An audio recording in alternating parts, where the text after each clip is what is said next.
Here's a new fact for you. Can you hear me now? Picture this.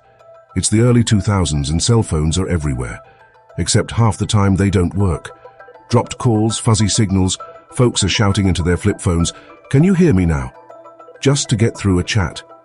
Enter Verizon Wireless, a company with a big idea and an even bigger network. In 2002, they teamed up with some clever ad folks at Bosel to turn that everyday frustration into marketing gold. The birth of a star. Meet Paul Marcarelli, a New York actor with thick glasses and a knack for quirky charm. Verizon needed an everyman to roam the land, proving their signal reached every nook and cranny. Paul auditioned, nailed it, and became the test man.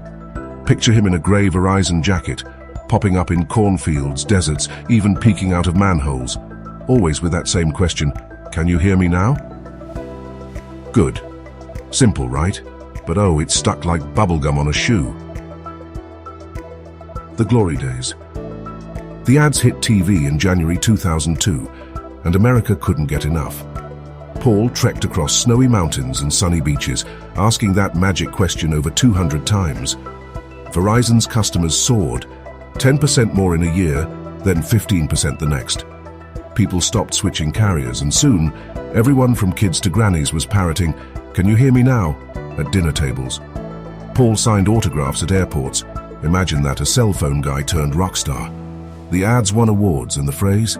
It danced into pop culture like a catchy tune you can't unhear. The twist. But all good things come to an end. By 2011, smartphones ruled, and just then, Verizon emailed Paul, "We're going in a new direction, thanks for the ride." He'd been their signal-slinging hero for years, but now, radio silence. Until, plot twist, in 2016, rival Sprint swooped in. They'd beefed up their network and convinced Paul to switch teams.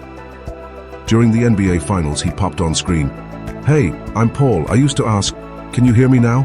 with Verizon. "Not anymore, I'm with Sprint." The crowd gasped. Verizon grumbled and Sprint giggled all the way to the bank. It was ad world mischief at its finest. The comeback. Fast forward to 2025. Yep, this year. Verizon couldn't resist the nostalgia. On Grammy night, Paul returned, this time with astronaut Buzz Aldrin. Buzz texted from Earth, "Can you text me now?" While Paul floated beside a satellite, quipping, "That's my line, where's my helmet?" They were pitching Verizon's new space tech to zap dead zones for good, a cosmic remix of the old classic. Who knew a guy with glasses could go from cornfields to the cosmos? And now, the best of the story. None of this would be possible without the genius of 1876, Alexander Graham Bell, who made the very first phone call saying, "Mr. Watson, come here." Do you think he ever uttered the words, "Can you hear me now?"